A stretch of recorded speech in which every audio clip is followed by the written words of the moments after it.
Customs housing অ্যাসোসিয়েশনের সম্মানিত সভাপতি জনাব শামসুর রহমান,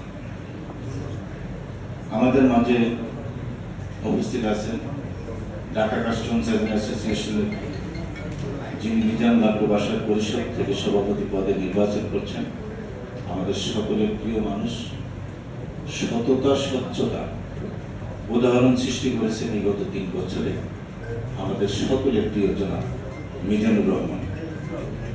উপস্থিত আছেন আমাদের আজকের যিনি সভাপতির বক্তব্য শুনলাম, সিএনএফ এর জগতে যাকে স্টার বলা হয়, অর্থাৎ কাস্টমস আইন সংক্রান্ত এই সিএনএফ ভাইদের জন্য যিনি আইনি লড়াই করে এই পর্যন্ত তার দক্ষতার উদাহরণ সৃষ্টি করেছেন, আমাদের সকলের প্রিয় মিজান লাবলু বাসার পরিষদের যিনি সাধারণ সম্পাদক পদে নির্বাচন করছেন জনাব খায়রুল বাশার।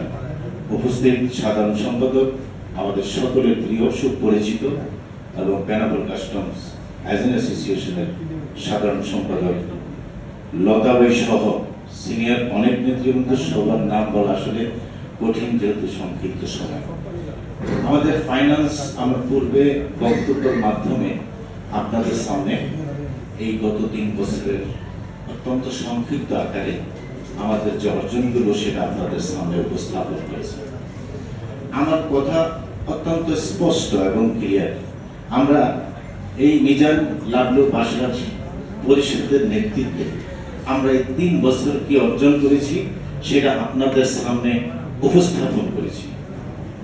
এই আমার হাতে যে একটা লিফলেট আছে, এই লিফলেটটা কিন্তু সারা বাংলাদেশের ঢাকা কাস্টমস হাউজিং অ্যাসোসিয়েশনের যারা সদস্যভুক্ত প্রত্যেকের কাছেই কিন্তু পৌঁছে গেছে। মধ্যে এখানে 33টি ফেজ দিয়ে বলা আছে যে আমরা এই কাজটুকু করেছি, এই কাজগুলো যদি সত্যি হয় তাহলে পুনরায় আমাদের আপনারা মূল্যায়িত করবেন, আমরা কাজগুলো শেষ করতে পারব।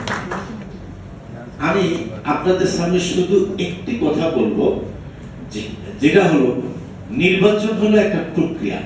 3 বছর পর পর নির্বাচন আসবে, নির্বাচনে 2টা প্যানেল থাকবে, 3টা প্যানেল থাকবে, এটাই স্বাভাবিক। আমরা বলেছি আমরা এই কাজগুলো করেছি, কিন্তু এই কাজগুলোর বিপরীতে আমাদের যে বিরোধী পক্ষ যে বিভ্রান্তি এবং মিথ্যা কথাগুলো আপনাদের সামনে বলছে, আসলে এতে আমরা যারা নতুন সিএনএফ এর মালিক হয়ে আপনাদের সামনে প্রতিনিধি হিসাবে আসছে, আমরা কিন্তু হতাশ। কারণ আমরা গত 3 বছর দেখেছি মিজান লাবলু বাসার পায়ের স্বচ্ছতা সততা কাকে বলে, যে যদি ইচ্ছা থাকে, টার্গেট যদি থাকে, মাস্টার পরিকল্পনা যদি থাকে, তাহলে স্বল্প সময়ের মধ্যেই অনেক কিছু করা সম্ভব। আমরা 8 বছর, আপনারা 8 বছর ক্ষমতায় ছিলেন, 2 বছরের জন্য এসে 6 বছর অতিরিক্ত ছিলেন আইনি জটিলতা সৃষ্টি করে। কিন্তু আমি যদি বলি আমরা 3 বছরে যা করেছি, আপনি একটা প্রমাণ করেন, একটা 33টা ফিরিস্তি আমরা আপনাদের সামনে উপস্থাপন করেছি, আপনি এর ভিতরে একটা বলেন যে একটা মিথ্যা। আর 8 বছরে আপনি কি করছেন একটা বলেন যে 8 বছরে আমি এই অর্জন করেছি, সেই কারণে আপনি আমাকে ভোট দিবেন। আসলে প্রতিষ্ঠানটা কিন্তু আমাদের, আমার যতটুকু অধিকার, আমার যতটুকু রাইট, আপনারও ততটুকু রাইট। আমরা 3 বছরের জন্য, আমি বলি রাজনৈতিক ভাষায় কামলা হিসাবে আমরা আসছি, আমাদের কেউ কিন্তু বেতন দিচ্ছেন না, আমরা অবৈতনিক, আমরা সেবা দিয়ে যাচ্ছি। আমাদের সভাপতি এই পরিষদটা, সভাপতি সাধারণ সম্পাদক, আমি আবারও বলছি সততা স্বচ্ছতা, প্রত্যেকটা কেনাকাটার মধ্যে তারা সততা এবং স্বচ্ছতা নিশ্চিত করেছেন। আর সেই কারণেই আমরা এই অর্জনগুলো করতে সক্ষম হয়েছি। সেখানে আপনি যদি প্রশ্ন তোলেন, আমরা তো হতাশ হই, নেতৃত্ব হতাশ হবে। আপনি সত্যটা নিয়ে আসেন না, আপনি সত্যটা নিয়ে আমাদের সামনে আসেন, আপনি কি করবেন, আপনার টার্গেট কি? ওকে, যদি আমাদের থেকে বেটার কোনো অপশন থাকে আমরা সিএনএফ এর মালিক যারা আছে, ভোটার আছে, তারা আপনাদের সেলুট দিবে, ভোট দিবে। আসেন, আপনি নির্বাচিত হয়ে আসা আমাদের থেকে ভালো কিছু করেন, কিন্তু মিথ্যা কথা কেন বলছেন? এই মিথ্যা কথা তো আমাদের জন্য আগামী নেতৃত্বের একটা খারাপ উদাহরণ হিসাবে থাকবে।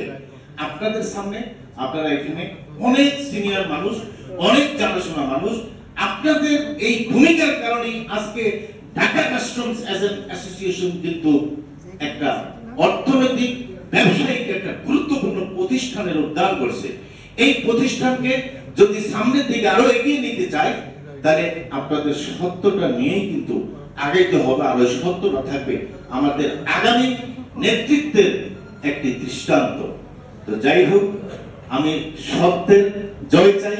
আপনাদের কাছে বিনীত অনুরোধ, প্রতিষ্ঠান আপনার, এই প্রতিষ্ঠান আমার, এই প্রতিষ্ঠানের যারা ডেভেলপ করবে, উন্নতি করবে, তাদেরকেই তো মূল্যায়িত করা উচিত। আগামী 30 তারিখ আমাদের মিজান লাটু ভাষা পরিষদকে আপনারা বিপুল ভোটে বিজয় করে অসমাপ্ত কাজ যাতে আমরা কন্টিনিউ করতে পারি, এই সহযোগিতা আপনাদের সামনে কামনা করছি। আসসালামু আলাইকুম।